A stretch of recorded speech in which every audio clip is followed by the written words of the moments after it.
जिस दिन आपने सोच लिया कि आपने ज्ञान पा लिया है, आपकी मृत्यु हो जाती है, क्योंकि अब ना कोई आश्चर्य होगा, न कोई आनंद और न कोई अचरज। अब आप एक मृत जीवन जिएंगे। इसलिए हमेशा कुछ न कुछ सीखते रहिए। दुख पर ध्यान दोगे तो हमेशा दुखी रहोगे। सुख पर ध्यान देना शुरू करो। दरअसल तुम जिस पर ध्यान देते हो वह चीज सक्रिय हो जाती है। ध्यान सबसे बड़ी कुंजी है। यहाँ कोई भी आपका सपना पूरा करने के लिए नहीं है। हर कोई अपनी तकदीर और अपनी हकीकत बनाने में लगा है।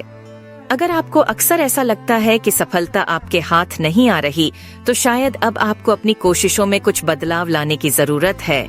मनुष्य का सबसे बड़ा यदि कोई शत्रु है तो वह है उसका अज्ञान।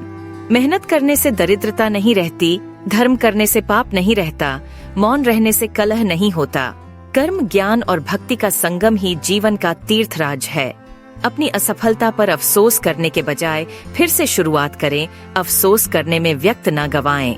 सफलता के लिए धैर्य का होना उतना ही जरूरी है जितना जीने के लिए ऑक्सीजन की जरूरत होती है। एक सफल व्यक्ति वह है जो औरों द्वारा अपने ऊपर फेंके गए ईंटों से एक मजबूत नींव रख सकता है।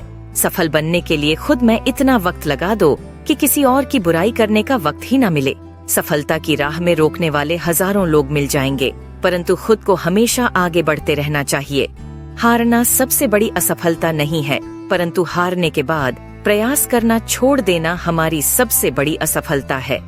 जीवन में असफल कौन होता है? कोशिश न करने वाले लोग प्रयत्न करने से पहले ही असफल हो जाते हैं। सफलता की परिभाषा क्या है? सफलता का मतलब है महत्वपूर्णता, इज्जत पाना, सम्मान पाना, प्रशंसा का पात्र बनना और लोगों के बीच खुद को एक बेहतर इंसान के रूप में महसूस करना। सफलता का मतलब है आत्मसम्मान, जिंदगी का असली सुख और जीवन में संतुष्टि, अपने परिवार, रिश्तेदार, पड़ोसी और ज्यादा से ज्यादा लोगों के लिए कुछ करने की क्षमता।